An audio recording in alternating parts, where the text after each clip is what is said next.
Hello again, everybody. Welcome to another edition of the 80-60 Rule. I am Mark.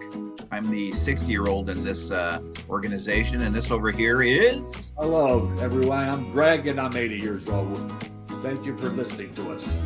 Right. Very good. Greg, there's a lot going on this week, and everybody, if you're just tuning in, we get together once a week, typically once a week, and just figure out how we can solve the world's problems. So, Greg, what's on your mind? Yeah, there's a lot of things on my mind. Nashville, I couldn't believe what happened in Nashville. My gosh, these people that opposed those three legislators, they didn't even hide their thinking. I'm going to say it. They didn't even hide their racism. Yeah. By expelling those two and leaving the 60-year-old white woman, there to fight another day was, I want to say I was shocked, but then when it happened, I went, well, I'm not really shocked. That's, so. I thought they're stupid for them. Like, if they're going to do that, what I do with it, I would make sure that all three of them get out, not to save the white person, because say, well, we're not racist. I think it's because they're not worried about appearing racist anymore. Exactly. So yeah, it was very troubling, and it's very it's just stupid, to be honest with you. I don't like using that word to describe stuff because it sounds kind of like simplistic, but it's just stupid. It's like, seriously, because we don't agree with you, so we're going to kick you out of our little club. Yeah, but like Groucho Marx said, I would never want to be a member to a club that would have me as a member. I would never want to belong to a club that would have me as a member. So anyway. It's just I go, what? I said, oh my gosh, it's like that's go like. Wait, that reminds me of another Groucho Marx thing. He belonged to a country club, and they told him, this is in the 50s, they told him, your daughter cannot go in the pool because she's Jewish. And this is in California. And then Groucho Marx said, oh, no. He said, you cannot go in the pool because you're Jewish. And then Groucho Marx said, okay, how about my daughter? She's only half Jewish. Can she go in up to her knees? I thought that was good. All right. You like that, Groucho Marx? I just remember his quiz show. Yeah, you bet your life. Yeah. Yeah. No, I love it. Who was his moderator? George Fenneman. Yeah. George Fenneman. Yeah, I love that sort of conversation where it wasn't even about the show. It wasn't about that, because the quiz show was like, it was like somebody was, who's buried in Grant's tomb, like stuff like that. But the whole highlight of the show was the conversation that he would have with people. So, right. So next,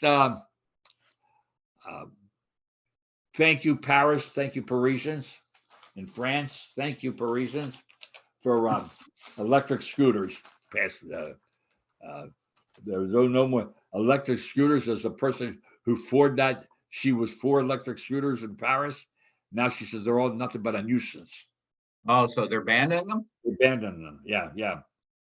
So Paris banned electric scooters. Okay.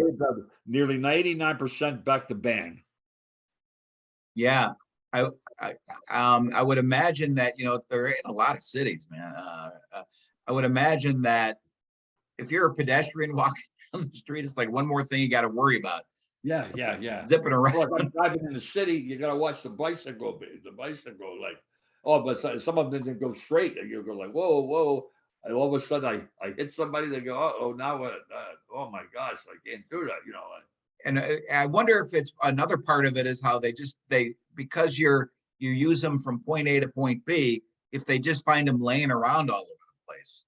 Yeah. I don't know how that works necessarily, but Yeah. So it's just interesting. So Paris has spoken. All right. Okay. And it has electric. It hates electric scooters. Okay. Isn't that something, huh? So yeah. I remember. I don't know if you had this here. in Philadelphia, like I was terrible. I'm not a good. I wasn't. I love sports, but I wound up being the water boy. I was proud of being a water boy. Yeah. Yeah. Okay. And they would say, okay, I'll take him. You take him. I'll take him. I'll take him. They would at the end say, okay, who's going to take Gregory? Okay, we'll take him. Oh, thanks. Somebody took me. Really, really. Yeah. I don't know. Listen, baseball was afraid of the ball. Now I know you're like really like when it comes to 100 miles an hour, you're happen to Sammy So, right? Yeah. Yeah. Right. So I was afraid of the ball. Like in tackling, oh my gosh, I'm not tackling. The guy hits me in the chest, with his feet or something like that. Like, oh, But Was there any sport that you showed some promise in? Like anything individual? I thought I was going to be good in tennis, but when I hit the ball one day, I'll never forget when I hit the ball the day, instead of going forward, it went backward. I said, I'm not ever going to be Pete Sampras. Okay.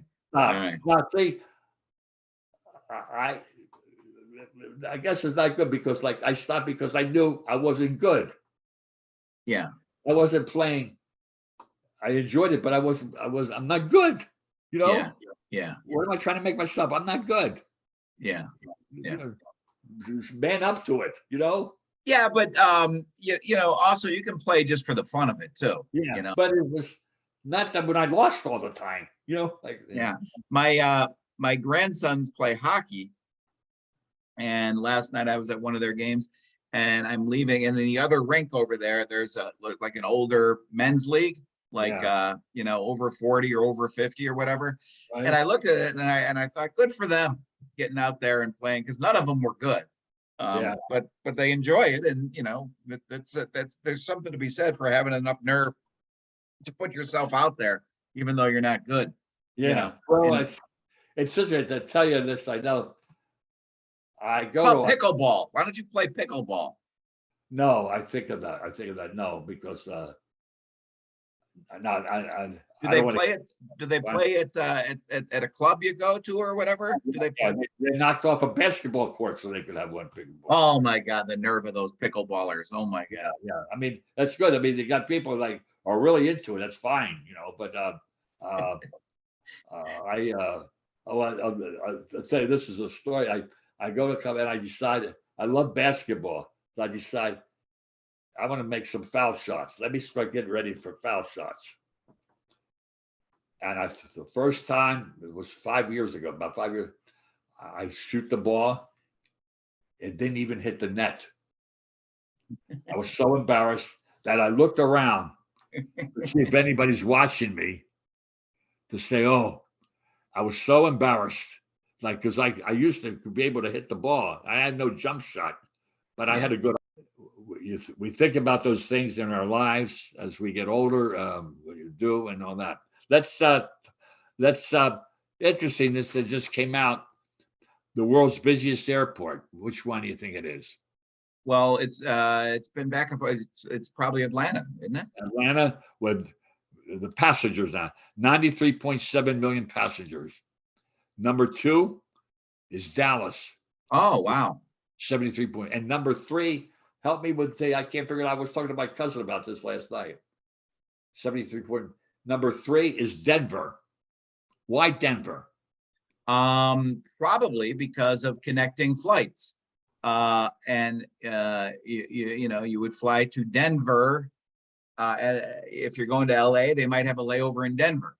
If you're going to Florida to Portland, Oregon, might have a layover in Denver. Probably it's as simple as that. It's not the population of Denver. It's probably, because I would think it would be more O'Hare. Right.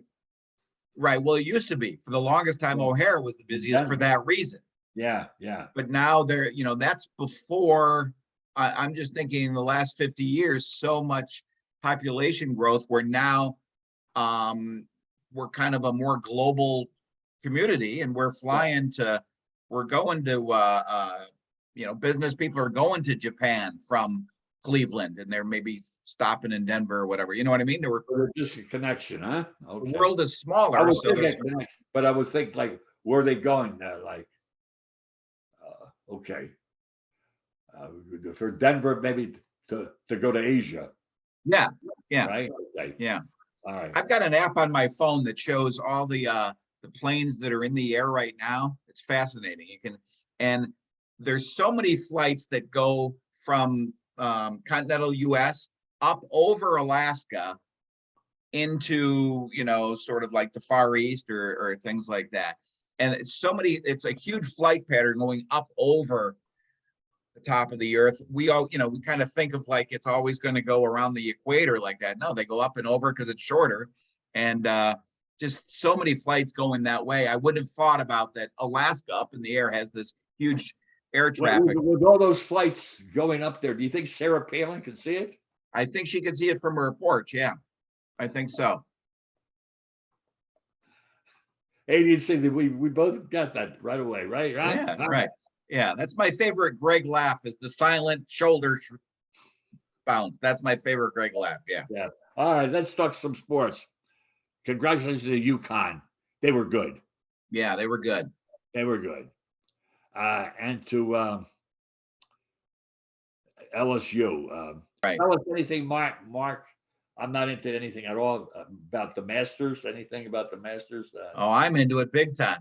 In fact, Right. I love this Thursday, Friday, Saturday, Sunday thing. They had a lot of weather there this week. It's raining today there while we do this. So things are a little bit. It's not in the normal time frame, but I love it. I love it. Okay. I'm not All really right. here right now. Okay. Would you say he's one of the top competitors all time? Oh, competitors. Yeah, he's not gonna win this one. You know, his time is gone. But as far as this year, I should say, because he's playing pretty good considering all the injuries. But as far as competitors go, yeah, him, Michael Jordan, you know, guys who just wanted to win. It was everything else aside. I just want to win. You know, Gretzky was like that. You know, I'm sure there's Greg Maddux was like that. It was like, I don't care. I just want to, you know, win. I want to win this at bat, you know? Never heard Maddox talk. Like I never knew. I always liked Maddox, Greg. Then. Yeah, no, yeah, not a big talker, but as far as determination and competitiveness, oh my Really? God, yeah. In the paper, there would be things like that in the paper. Well, he wouldn't. No, he didn't. He let his game do his talking. But I'm just saying that desire to win. You know, I mean, he's a perfect example. He doesn't have all the talent in the world. Greg Maddux didn't, but boy, oh my God, what a great pitcher. So, Yeah. I don't know if this is a competitor, but I appreciate the way Bob Gibson acted. Yeah, he's a perfect example. He was like, you know, kind of you know, an F you, you're not getting a hit off of me, you know, No. type of. Okay, cool. All right, always fun to talk to you. I appreciate Thank you, everyone. May I say to everyone who's listening, or Happy Easter. All right, very good. Happy holidays for your whatever you observe. That makes sense. You kind of got lost in the middle there. I was trying to be really cool. You're trying to include everybody, not exclude everybody, but the sentiment is well received. So thank you, Greg. Same to you. Have a great week, and we'll talk to you soon. Okay. Thank you, everybody. Bye.